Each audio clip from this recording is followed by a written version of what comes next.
They expected a hero in a uniform. A judge, a cop, a lawyer. But the one who saved the child walked on four legs, didn't say a word, and simply refused to ignore fear. His name was Axel, and because of him, a little boy was saved from vanishing forever.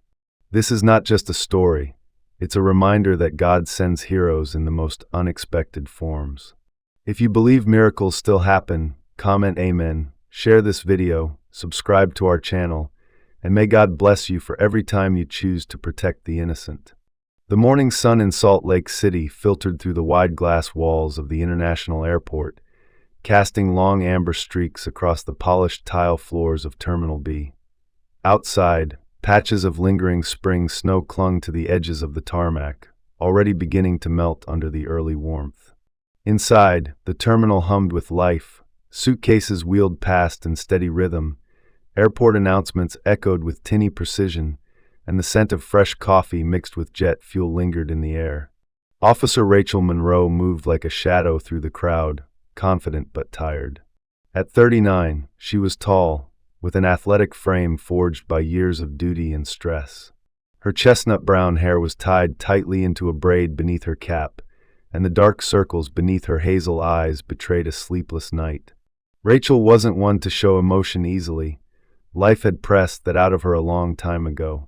She was known around the precinct for her sharp instincts and sharper tongue. But lately, a civil suit filed by the family of a man she mistakenly detained had carved a wound into her reputation. Though cleared legally, the stain hadn't faded from office whispers or from her own conscience. It made her hesitant now, more restrained, less the lioness she once was. At her side patted Axel, her canine partner, a 7-year-old German shepherd whose once jet-black fur now had streaks of silver dusting the muzzle and above the brows. He was 90 pounds of trained precision, with sharp amber eyes that scanned every movement. Axel had been by Rachel's side for nearly 6 years, through building raids, bomb threats, and one harrowing hostage incident at a county fair. But even in his veteran years, he carried himself like a soldier on duty. Today, though, his gait seemed a little slower, a little heavier, age beginning to whisper. The two moved as one, weaving through families rushing to catch connecting flights, businessmen on cell phones, and tourists fumbling with tickets. Rachel murmured short commands occasionally, heel, focus, which Axel obeyed with a quiet loyalty. Their presence brought a momentary hush wherever they passed. The uniform, the leash, the badge, it reminded people of danger, even if no one knew exactly what kind. Nothing unusual so far, Rachel mumbled into her radio. She was about to turn toward the escalator when Axel stopped cold. His ears perked. Then came the growl. Low at first, throaty, vibrating against the air, and then the bark. One, then another, louder, sharper, echoing across the vaulted ceiling of Terminal B like a flare. Heads turned. Children froze mid-step. A barista behind the coffee counter spilled milk on her apron. Axel's bark was not a routine alert. It was a warning. Rachel's heart kicked into high gear. She gripped the leash, scanning quickly to where Axel's gaze was locked. Near gate B17, a man stood with a young boy. The man, Gregory Hale, as she would later learn, was clean-cut, mid-40s, with a pressed navy blazer, designer glasses, and the practiced ease of someone used to getting through security without question. His hair was dark, his skin pale, and his smile was polite but cold. The boy beside him, maybe 6 years old, had light brown hair, was dressed in a cartoon astronaut shirt, and clutched a scruffy teddy bear with one arm. His eyes, however, didn't move.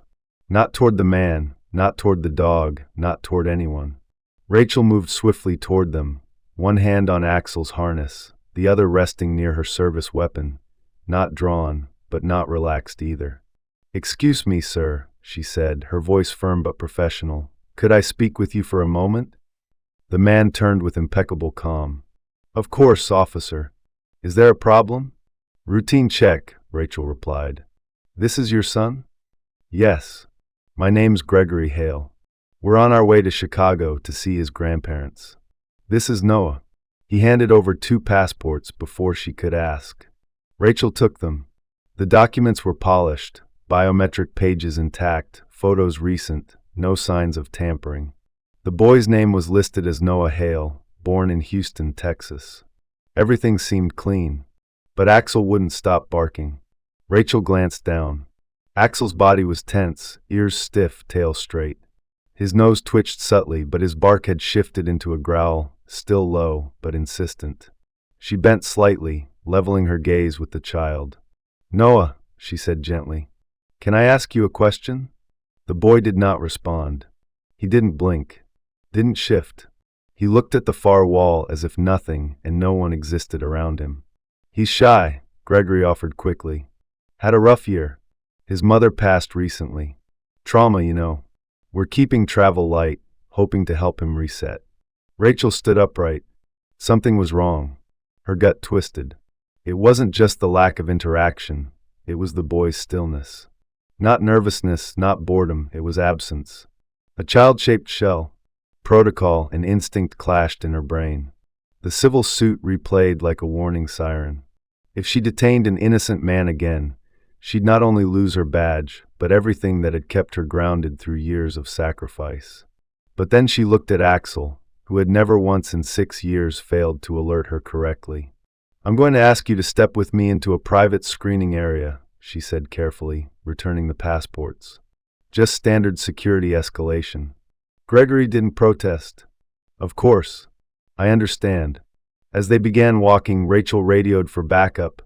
2 TSA agents, 1 plainclothes detective, and motioned for them to meet her at the inspection room. As the trio walked past the mirrored wall lining the terminal's edge, Rachel noticed something that made her stomach drop. Gregory, so polished, so composed, had not looked at the boy once. Not when the child stumbled slightly. Not when Rachel addressed him. Not when Axel barked just inches from his side. He was walking next to the boy, not with him. As they reached the door of the private screening area, Axel halted again, this time not barking, just refusing to step inside. His body blocked the threshold. His eyes stared at Gregory, as though he could smell something no one else could. Rachel leaned into her radio. Subject in screening room. Requesting biometric verification, Interpol cross-check, and alert on missing child registries. Priority flag. She didn't know it yet, but the next 2 hours would unravel a conspiracy far deeper than a routine airport alert. What she did know, as she secured the door and gave Axel a gentle pat on his flank, was this. Her dog had never barked without reason. And today, he may have just saved a life. The air inside the private screening corridor felt colder than the rest of the terminal, as if the narrow space, sealed off by sliding doors and lined with sterile white walls, carried its own climate of suspicion. Fluorescent lighting buzzed overhead, casting shadows too sharp on the smooth tile floor. The far wall of the corridor was entirely made of one-way mirrored glass, a design meant to allow internal observation from the adjoining control room. Rachel Monroe led Gregory Hale and the boy quietly through this hallway, her boots echoing softly. Axel walked a few steps ahead, his tail stiff and alert, stopping abruptly as they reached the room's threshold. Gregory's composure remained unnaturally steady. His posture straight, his jaw relaxed, his dark eyes curious but not tense. The kind of demeanor one might expect from a diplomat, not a father being pulled aside for secondary screening. He adjusted his blazer slightly, flicking non-existent lint off the lapel, then checked the time on his silver watch. "Will this take long?" he asked calmly. "I have a conference call once we land." Rachel didn't answer right away. Instead, her eyes shifted toward the mirrored wall. It was there, just as they passed, that she caught something that unnerved her. The child Noah trudged slowly behind Gregory, still clinging to the worn teddy bear. But it wasn't the boy's behavior that froze her breath, it was Gregory's. He didn't once glance back at him.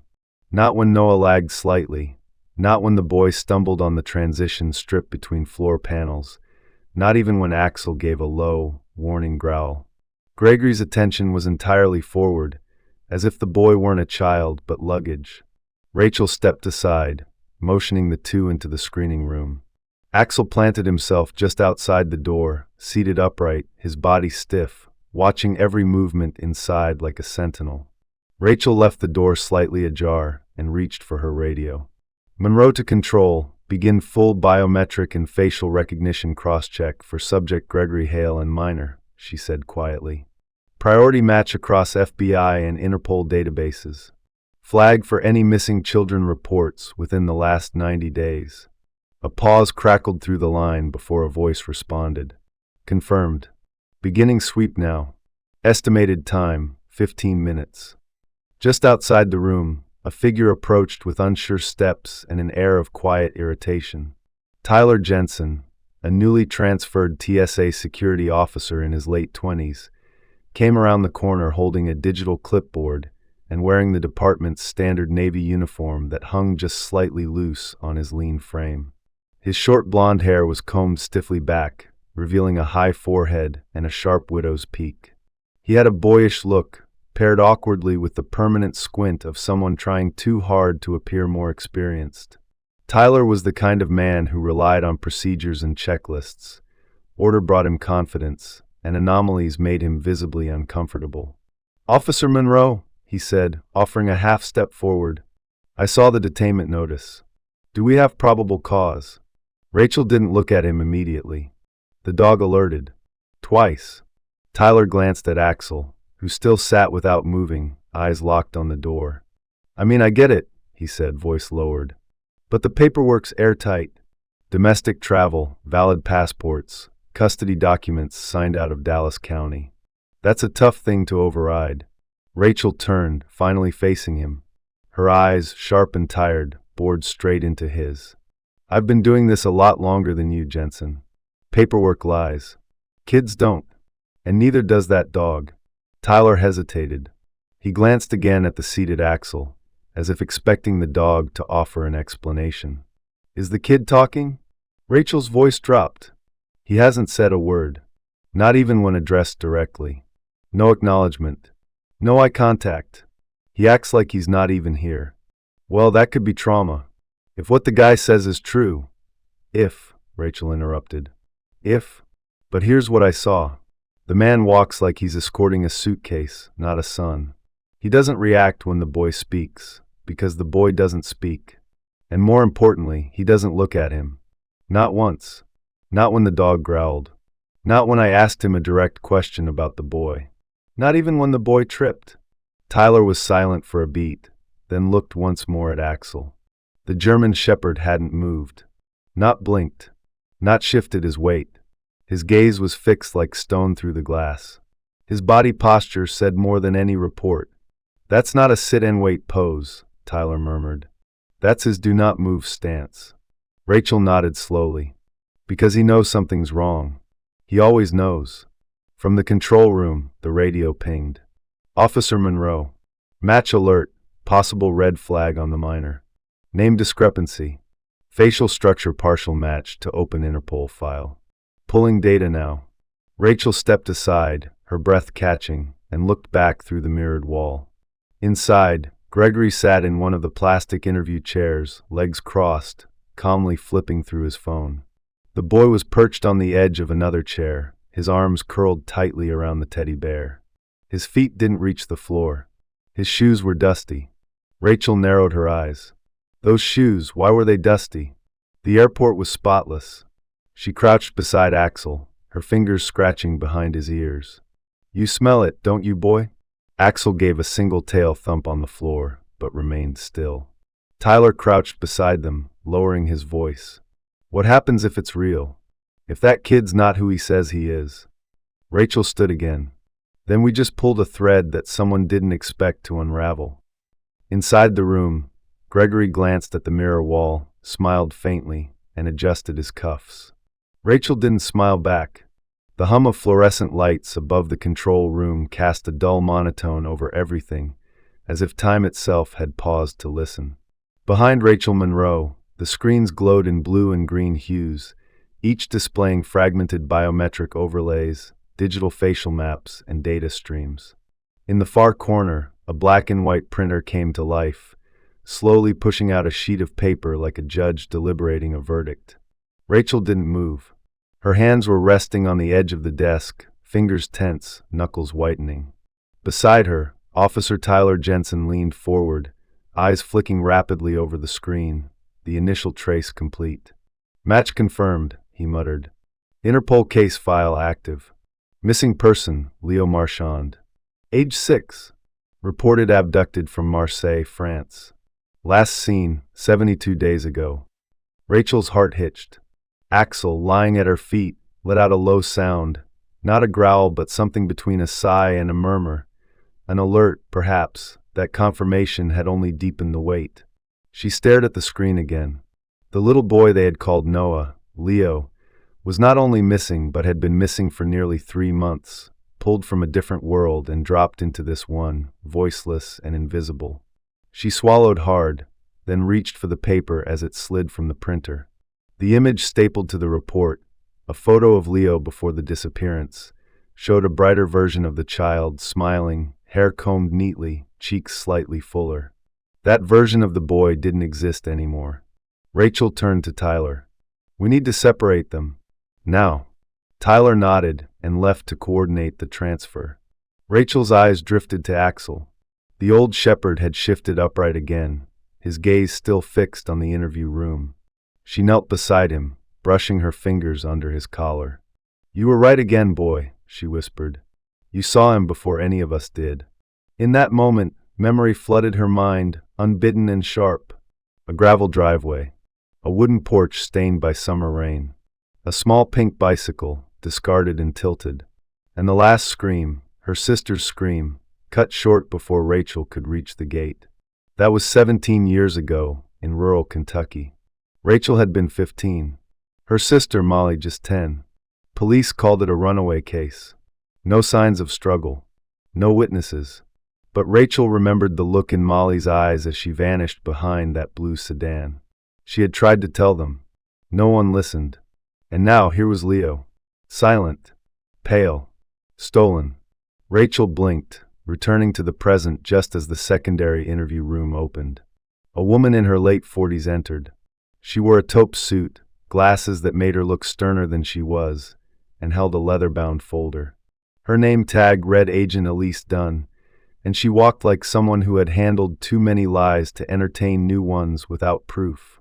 Agent Dunn, Rachel greeted. Elise, the woman corrected with a short nod. Child Protection Liaison. I've been briefed. I'll speak to the boy myself in a moment. The man, Gregory Hale, what's his posture? Untouched. Calm. Too calm. Elise removed her glasses and cleaned them slowly. Her skin was pale and freckled, her hair pulled into a knot with streaks of gray that hinted at long years in the field. That's because men like him believe they're smarter than the system. If this was planned from the beginning, then every paper, every stamp, was a brick in his house of illusion. And he thinks it'll stand. Rachel's jaw tightened. He hasn't once asked about the boy's well-being. He doesn't show concern, fear, not even irritation. It's like he's already preparing his alibi. Elise's voice dropped. Then we need to start tearing down the walls. Moments later, Gregory was escorted from the first interview room to another, this time by Deputy Marcus Bell, a broad-shouldered officer in his early 50s with dark skin and a stoic demeanor. He had been in the force for 28 years and didn't say more than necessary. His gray mustache twitched slightly as Gregory passed, but his expression remained unreadable. As Gregory sat down, still smooth, still composed, Rachel watched from behind the one-way glass. She studied his every motion, how he crossed his legs, how he adjusted his sleeve, how he tilted his head slightly, as if anticipating a camera flash. He was performing, but the audience was changing. Inside the room, Elise entered with a neutral posture, placing a slim folder on the table without sitting. Mr. Hale, she began, her voice dry, we've received confirmation that the child in your custody is not Noah Hale. His name is Leo Marchand, French citizen, reported abducted by his biological mother 72 days ago. Do you have anything to say to that? Gregory blinked, then offered the faintest smile. I believe there's been a mistake. I have full custody documents issued by the court in Texas. My attorney. There are no legitimate court documents, Elise cut in. Everything has been verified as fraudulent, including the notary seals. Gregory remained silent for a beat too long. Then, in a measured tone, I acted in the best interest of the child. Elise raised an eyebrow. The child hasn't spoken a single word since arrival. That's trauma. You said it yourself, abduction. These children carry pain. But not from you, right? His silence was his only answer. Back in the corridor, Rachel leaned against the wall, watching through the mirrored glass.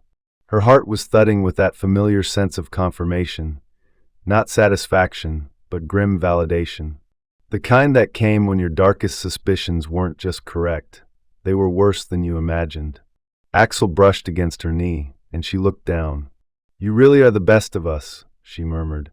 The family interview room at Salt Lake City International wasn't designed to hold the weight of trauma.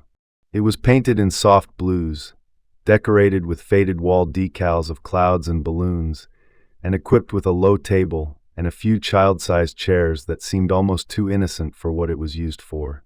On the shelf near the window sat a collection of toys that looked like they hadn't been touched in months. A plastic fire truck, a cloth doll missing one button eye, and a box of worn-out crayons held together with a rubber band. Inside the room, Cara Bell crouched down beside the child-sized table, unwrapping a fresh bundle of colored pencils and a clean pad of white paper.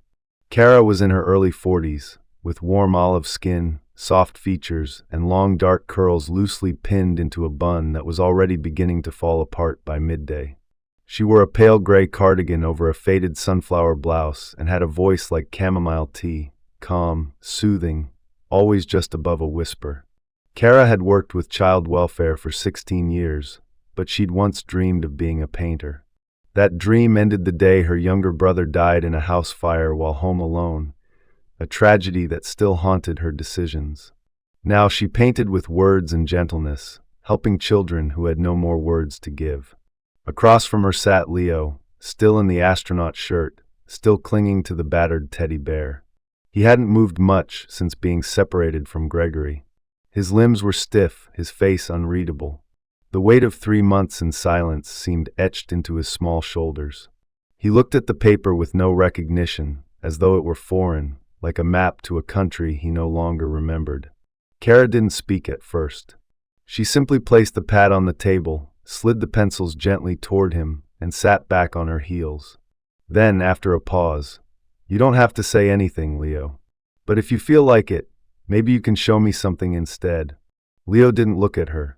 But slowly, he set the teddy bear down beside him and reached for a blue pencil. His small hand trembled slightly. He began with slow, careful strokes. First, a figure of a dog, large ears, a strong body, and a long tail. Next, a plane in the sky, crooked but clear. Then a tall figure in black, with square shoulders and angry eyes. Cara watched in silence. She recognized the dog immediately. "That's Axel, isn't it?" she asked gently. Leo hesitated, then gave the faintest nod. She pointed to the tall figure. "And who is that?" The boy's hand tightened on the pencil. He didn't answer. Cara let the silence stretch. Then she asked, not pressing, "Is he your daddy?" Leo looked up. His eyes met hers for the first time. And then, barely audible, he whispered, "No." The word fell like a stone in still water. Cara inhaled quietly. She reached out slowly, placing her hand palm down on the table, giving him space to choose what came next. At that moment, Axel stepped forward from his spot by the door. The German shepherd, ever observant, had been lying silently, but now moved with a sense of timing only dogs seem to understand. He gently walked toward Leo, leaned his body against the child's knee, and rested his head softly on Leo's leg. Leo froze. Then his small hand reached out, fingers brushing Axel's fur. And for the first time in 72 days, Leo smiled. Outside the room, Rachel Monroe stood with her arms crossed, watching through the small viewing window. Her face was taut. Her badge weighed heavier than usual. A few feet away stood Captain Walt Reiner, a man in his late 50s with salt and pepper hair, a belly that showed his years behind a desk, and a clipped tone that always sounded like an impending reprimand. He was practical, political, and completely unsentimental, a man who measured outcomes, not feelings. "I've reviewed the file again," Reiner said, rubbing his temple. "We've got shaky ground here, Monroe. The passport was flagged after the detainment, not before. The French report was never shared with Homeland. There's no hard evidence tying Gregory Hale to the actual abduction. It's circumstantial. Rachel's jaw tensed. The child was silent until we separated him. Not admissible, Reiner shot back. Not enough to hold him. Rachel pointed through the window. Then look at that. That child just drew a picture of the man we detained. He said the word no for the first time. That's emotional evidence. That's not legal evidence. Then give me more time. Rachel snapped. A few more hours. Let the psychologists work. Let Interpol confirm the mother's location. If we release him now and that man vanishes with the boy. Alleged boy, Reiner corrected. Rachel turned to face him fully. Her voice dropped to a growl. I don't give a damn about policy. I care about that kid. And if you think I'm going to sign off on releasing a possible trafficker just to make our department look efficient, you're dreaming. Reiner frowned, sighed, and rubbed his eyes. You've got 4 more hours. After that, if no new confirmation comes through, I'll have no choice. Rachel exhaled sharply, then turned her gaze back to the room, where Kara gently asked Leo if he wanted to draw more. The boy nodded. You'll have what you need, Rachel said under her breath. He's giving us the truth. He just doesn't know how to say it yet. Axel, still resting his head on Leo's leg, blinked slowly, like he understood every word. The afternoon sun slanted low through the wide terminal windows, casting a golden haze across the polished floors of the family intake wing. The shadows grew longer, quieter, as the building held its breath. The warm light reached into the corners of the interview room, illuminating the crumpled pages and colored pencil drawings that now littered the floor beside Leo's chair. He sat cross-legged, fingers absently tracing the frayed edge of his teddy bear's left ear. The bear, named Flopsy, was beige, small, and threadbare in places, with one button eye and one stitched X in place of the other. Its stuffing bulged unevenly in its belly, the kind of toy that had survived many nights of fear clutched tightly under small arms. Cara Bell was seated nearby, watching Leo with that same soft patience she was known for, not pushing, not prompting. She simply waited. Because sometimes the deepest truths came when you stopped looking for them. Axel lay curled beside the boy's feet, one paw tucked under his chest, the other stretched gently outward, his breathing slow but audible. Rachel Monroe stood in the hallway watching through the glass, her hands in the pockets of her tactical vest, shoulders hunched slightly forward. She hadn't left Leo's sightline since the interrogation. Something in her refused to give distance. Not until she knew he was safe. Inside the room, Leo's voice came suddenly softly. My mom said, if I ever got lost, I should tell someone I was looking for her. Kara leaned in slightly, her expression gentle. She told you that? Leo nodded slowly, not taking his eyes off Flopsy. She said she'd never let me go anywhere without him. He held the bear closer. She put him in my backpack. Before that man came. Kara exchanged a glance with Rachel through the window. The confirmation hit, like a small tremor under the floor. They had something solid now, something personal, specific, and impossible to forge. Rachel stepped inside quietly and crouched beside Axel. She ran her fingers through the fur behind his ears, feeling the heat beneath the shepherd's thick coat. He didn't lift his head. His breathing had grown slower, deeper, and Rachel could feel the weight in his bones. 7 years of service had carved quiet weariness into his movements. This may very well be his last real mission. And somehow he knew it. I think you're telling us everything we need to know, Kara said softly to Leo. Do you remember your mommy's name? Leo hesitated, then whispered, Elise. Elise Marchand. She smells like oranges. Rachel stood slowly. That's enough for Interpol to confirm the match, she said. We'll call it in. Outside the room, she found Agent Elise Dunn and Deputy Marcus Bell reviewing digital files at a nearby workstation. Dunn looked up as Rachel approached. Anything new?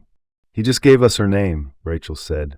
Says she wouldn't let him go anywhere without the bear. Bell grunted, tapping a note into his tablet. And the bear matches the item description in the original French report. They mentioned a plush rabbit with a damaged eye. Sentimental attachment. Rachel nodded. He called it Flopsy. Elise Dunn picked up her phone, dialing into the encrypted channel reserved for international case collaboration. As she waited for the French liaison, Rachel leaned against the wall beside the desk. Her eyes drifted down to her boots, then to the silver ring on her index finger, an old gift from her sister Molly, once a keepsake, now a reminder. She wondered what would have happened if someone had listened to her all those years ago, if some officer with a dog had taken her panic seriously. Elise snapped her fingers. Got confirmation. Elise Marchand is alive, safe, and filed the missing persons report herself. She's been staying with her cousin outside Marseille. The local police didn't escalate the case because they assumed it was a custody issue. Bell sighed, his voice low. Classic procedural gap. Rachel stood straighter. Well, we just bridged it. Back inside the room, Leo had grown quiet again. His head rested on Axel's shoulder now, and the dog, ever patient, ever still, allowed it, his eyes closed, his body unmoving except for the slow rise and fall of his chest. Kara gathered the boy's drawings, tucking them into a folder as evidence, but handled them with the care of a museum curator preserving art that meant more than words. I'm going to take these, okay? She said gently. Just so the people in charge understand what you were trying to say. Leo didn't respond, but he didn't object either. Rachel stepped closer, crouched beside him once more. You did good, Leo, she said. Really good. And we're going to make sure she knows where you are. The boy shifted slightly and whispered, Can Axel come too? Rachel hesitated, then smiled, resting a hand on the dog's thick neck. He's not going anywhere. That night, Rachel stayed late at the precinct. Most of the airport had gone quiet, save for the occasional overhead announcements and the sound of cleaners mopping floors. She sat in her office, going over the final report, when she heard Axel's slow paw steps on the linoleum behind her. He approached her desk and laid down with a heavy sigh. Rachel leaned back in her chair. You tired, old man? Axel blinked once, slowly, then rested his chin on her boot. She reached down and scratched under his chin. If this was your last one, you went out a damn hero. The air inside the international arrivals terminal was heavy with anticipation. It was nearing midnight, and yet the atmosphere pulsed with a strange kind of quiet urgency. Salt Lake City's airport, usually a hub of early morning and late night flights, had thinned out. The overhead lights cast soft halos on the polished floor, and the glass doors leading from customs held back the weight of a moment years in the making. Rachel Monroe stood near Gate 12, arms folded across her chest, trying to maintain her composure. She wore civilian clothes for the first time in days, a dark olive jacket and jeans, but her posture was still all officer, watchful, grounded, ready. Beside her stood Kara Bell, her cardigan exchanged for a more formal navy blouse and slacks, but her expression remained as gentle as ever. Between them, Leo sat in a padded chair just outside the secure zone, Axel resting at his feet. The boy had changed clothes, now wearing a clean gray hoodie that Kara had bought from the airport shop and small sneakers slightly too big. Flopsy, the teddy bear, remained clutched in his arms like armor. Leo wasn't speaking now. He didn't need to. His eyes were glued to the doors, waiting, hoping, and then she appeared. Elise Marchand walked through customs holding nothing but a leather satchel and a passport. Her face, delicate, pale, framed by windswept chestnut curls, looked drained but alert. She was of average height, slim but sturdy, and wore a simple long coat over a blue linen dress that had been wrinkled from the flight. Her eyes, dark, searching, burning with a mother's ache, scanned the room like a radar until they locked onto the boy. She didn't say his name. She just ran. Leo stood the moment he saw her, and his small legs moved before his thoughts could catch up. Elise dropped her bag mid-stride, and by the time they collided, her arms wrapped completely around him, lifting him off the ground. He buried his face into her shoulder and didn't let go. Neither of them spoke. There was no sound but that of Elise's sobs, raw, cracking, erupting from somewhere deep. Leo cried too, not loudly, but in short, gulping breaths like his lungs had forgotten how. Rachel looked away just long enough to swallow the knot in her throat. Kara pressed her fingers to her mouth, quietly wiping a tear. Axel, still lying on the floor, gave one slow tail thump. They stayed like that for minutes, maybe longer. No one rushed them. No one dared interrupt. Finally, Elise leaned back just enough to cup her son's cheeks. "I told you," she whispered. "I told you I would find you." Leo held up Flopsy and placed it between them. "He kept me safe," he murmured. Elise clutched the bear too. "So did you." Rachel finally stepped forward. "Ms. Marchand." Elise turned, still holding her son close. "Yes. I'm Officer Monroe. We've been watching over him until you arrived." Elise's voice cracked again. "Thank you. I didn't know if anyone would believe me. No one in France took me seriously. I didn't have money, didn't have a lawyer. They told me maybe my ex took him, or that I was confused." She paused, brushing hair from her face. "I wasn't confused. I was just alone." "You're not anymore," Rachel said. Before Elise could respond, another voice called out from the far side of the terminal. "Rachel?" Rachel turned and blinked in surprise. Walking toward her was a woman in her late 40s with a no-nonsense air, short, silver-streaked auburn hair, sharp cheekbones, and a black business coat buttoned all the way up. Her name was Hannah Greer, Rachel's former foster sister. They hadn't spoken in years. Hannah had gone into corporate law and moved to Seattle. Their last encounter had been sharp, heated, an argument over the past, over Rachel's obsession with Molly's disappearance, over not letting things go. Rachel straightened instinctively. "Hannah, what are you doing here?" "I was in town on business. When I saw the news about the boy, and the officer who caught it, Monroe, I had a feeling." Her eyes flicked to Elise and Leo. "You did it," Hannah said. "You saved him." Rachel shifted uncomfortably. "It was Axel, really. I just followed his lead." Hannah stepped closer, lowering her voice. "When we were kids, and you said Molly hadn't run away, that someone had taken her, I didn't believe you. I told you to stop saying it, to stop chasing ghosts." Rachel said nothing. Hannah reached into her pocket and handed Rachel a small photo, faded, folded once down the center. It showed two girls on a porch swing, one with straight dark hair and solemn eyes. "Molly, I found this in an old book a few months ago," Hannah said. "And for the first time, I wondered if maybe I'd been wrong." Rachel looked at the photo for a long moment, then folded it carefully and slid it into her jacket pocket. "I wasn't chasing ghosts," she said.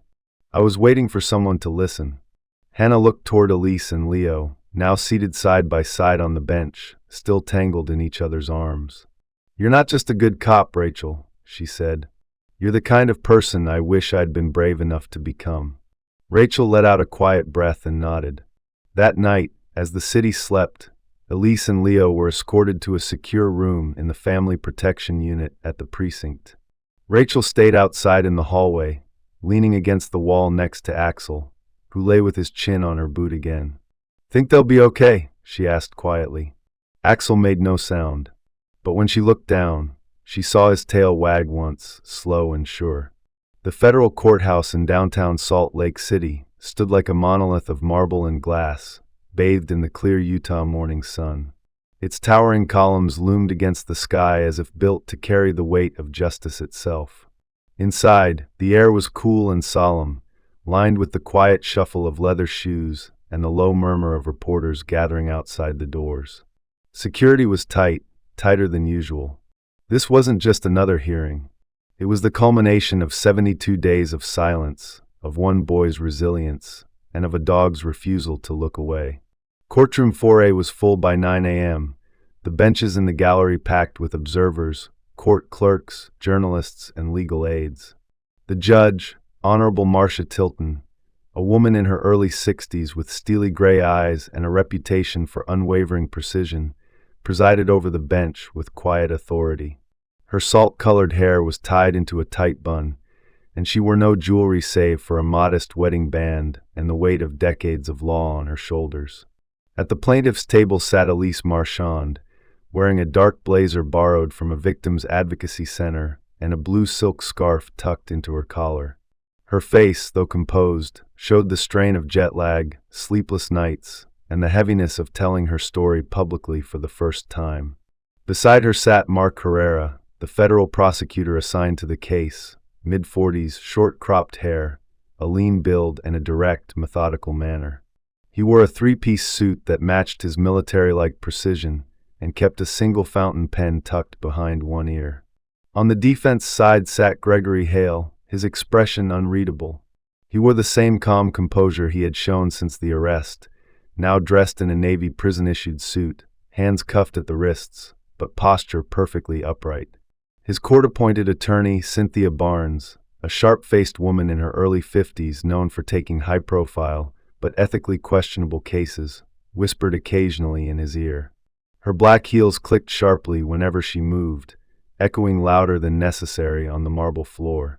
But it was the third table, positioned near the witness stand, that drew the most attention.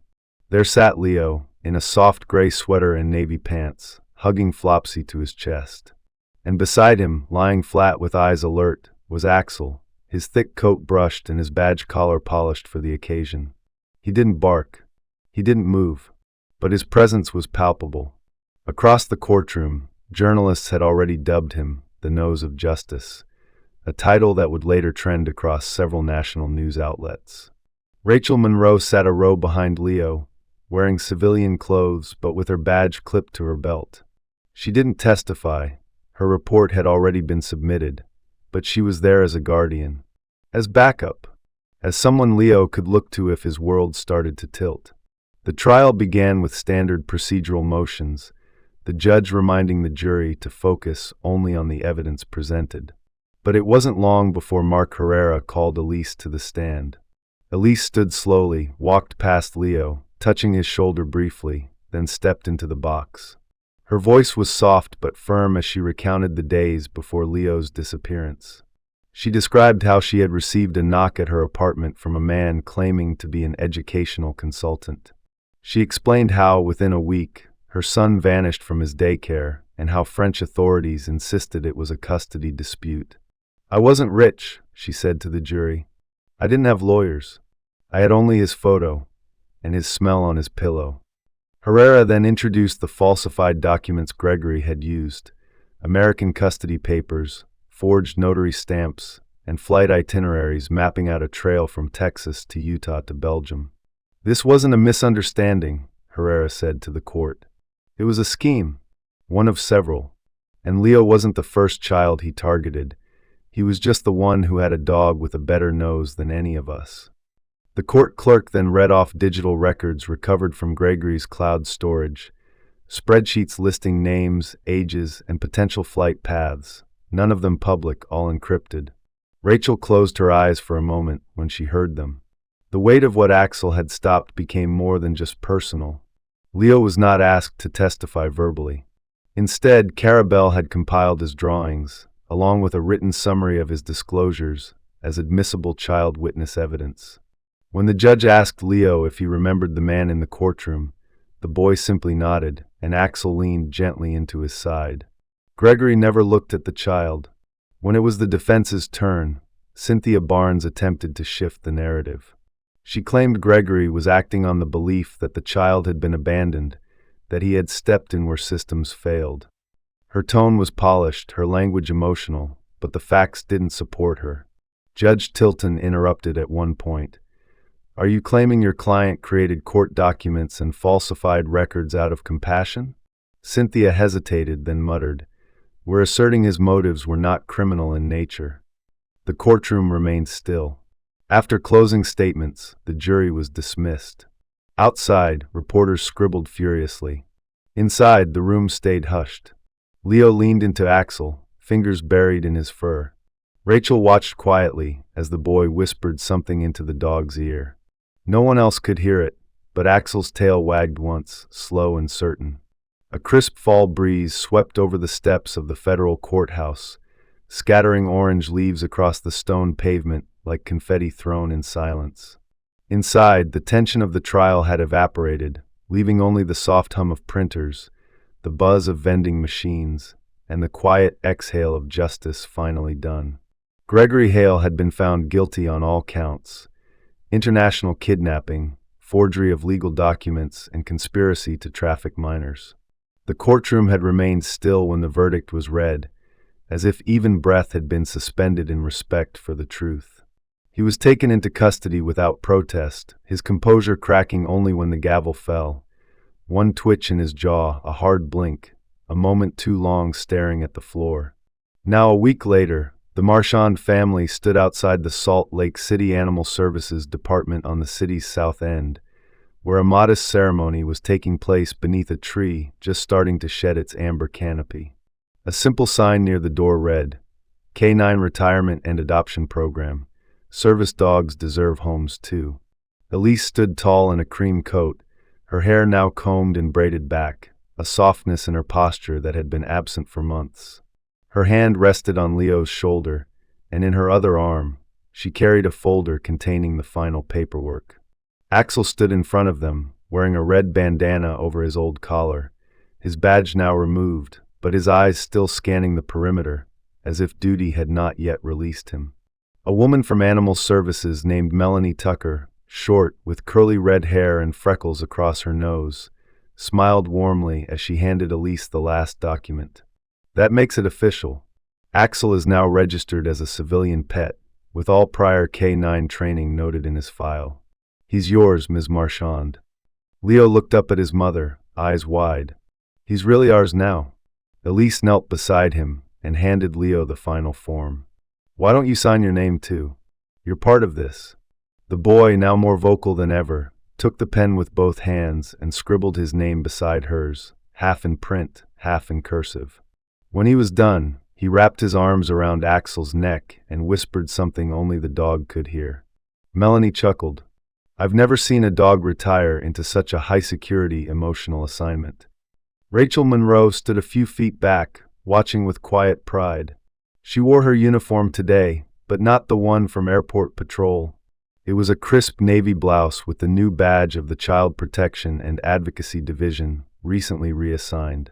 Captain Walt Reiner had tried to talk her out of it. "You'll be buried in red tape," he had said. "It's not action-packed. You'll miss the field." But Rachel had made her decision the day Leo had looked her in the eye and asked if Axel could stay. She hadn't been able to save her sister, but maybe she could help protect a dozen other children like Leo, before they vanished into silence. Cara Bell stood beside her now, arms folded, wearing a denim jacket over a sunflower yellow dress. She had been helping Elise with paperwork and trauma support for Leo, but today, she just wanted to witness the moment. "They look safe," Cara said. Rachel nodded. "They are." As the crowd dispersed, Elise approached Rachel with Leo and Axel in tow. "I don't think I've said it enough," Elise said. "Thank you for believing us when no one else would." Rachel smiled, shaking her head. "Thank him," she said, looking down at Axel. "He's the one who never stopped barking."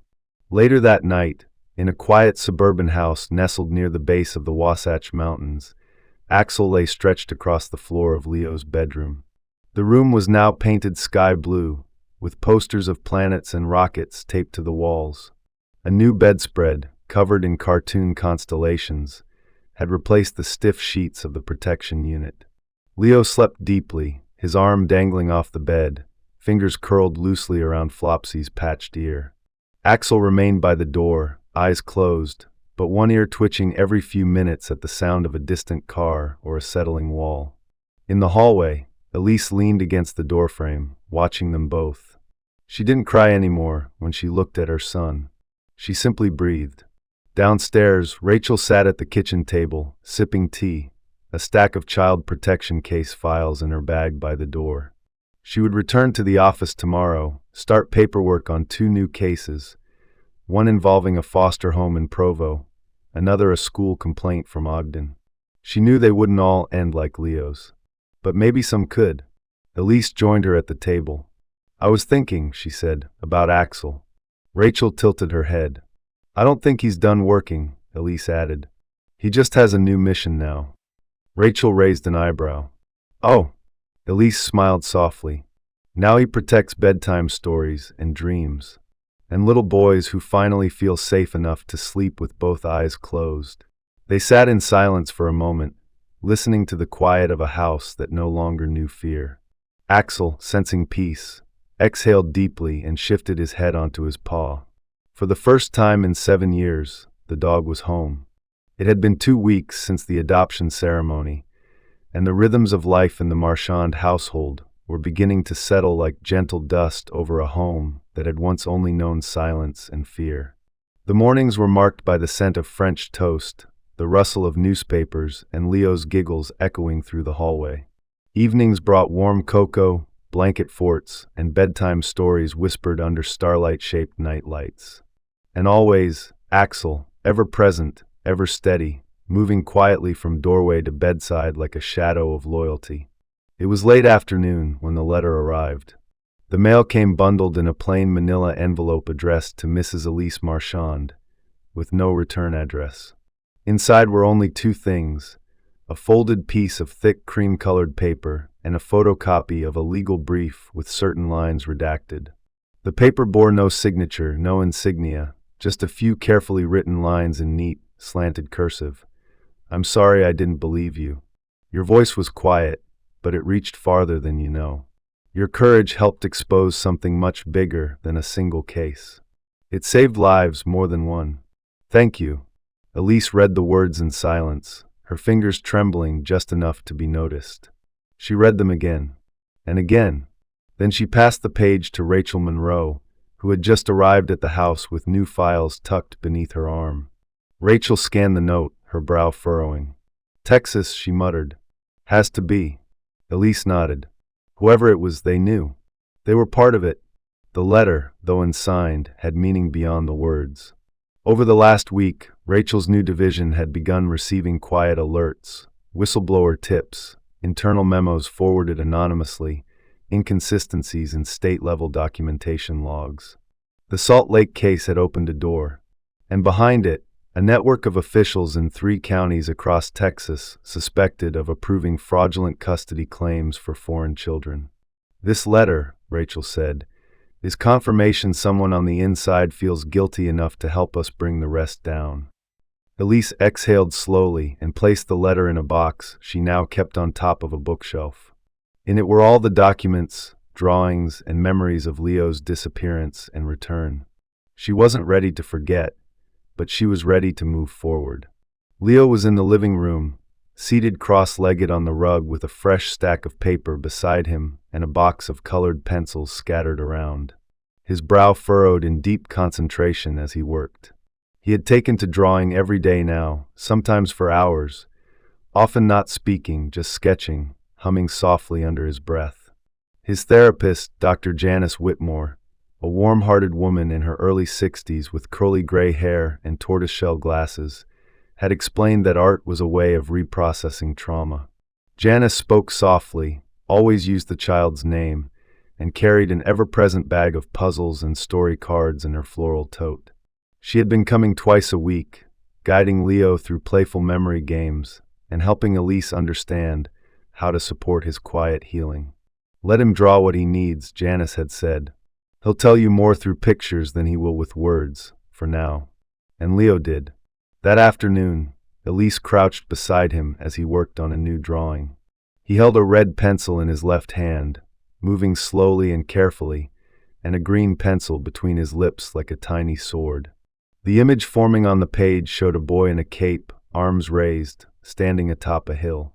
Next to him stood a large dog with a matching red cape, ears perked toward the sky, eyes sharp and kind. Above them, the sun had a smiling face, and clouds shaped like rockets floated by. "This one's my favorite," Elise whispered. Leo smiled faintly, then pointed at the boy. "That's me." "And him?" she asked, nodding toward the caped dog. "That's Super Axel." Rachel stepped forward and crouched to his other side. "Is Super Axel faster than a speeding bullet?" Leo nodded seriously. "And he smells bad guys even if they're hiding under the ground." "Sounds about right." Axel, who had been resting in the doorway, raised his head at the sound of his name. With a low grunt, he trotted over, sniffed the drawing, then flopped down beside Leo with a dramatic thud, tail gently wagging.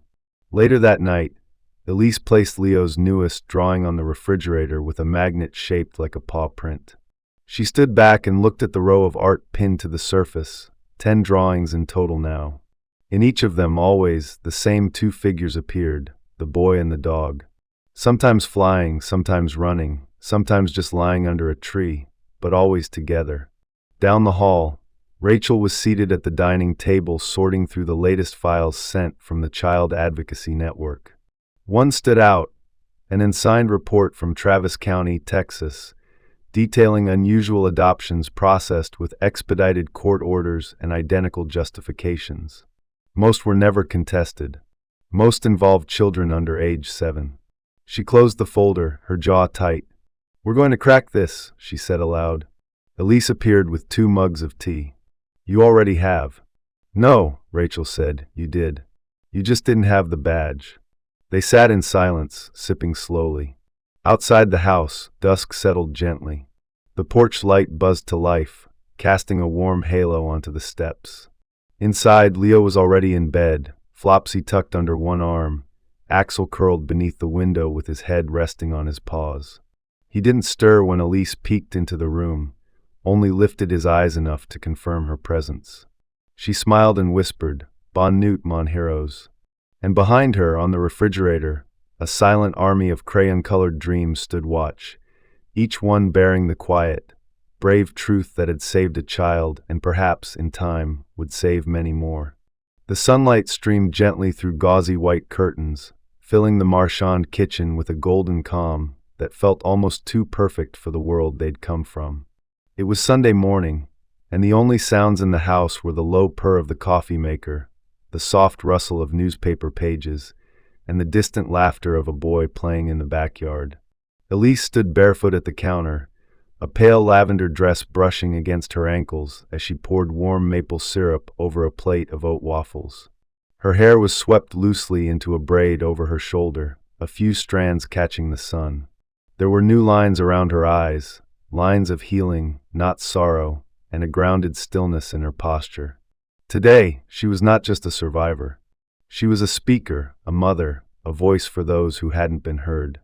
On the kitchen table sat a printed copy of her keynote speech, its corners annotated in pencil, pages slightly creased from overpractice. In 3 hours, she would address hundreds of professionals, journalists, and advocates at the Global Child Protection Forum, an annual gathering of world experts and survivors. Now taking place in Washington, D.C., Elise had been invited not as a specialist, but as a story that changed policy.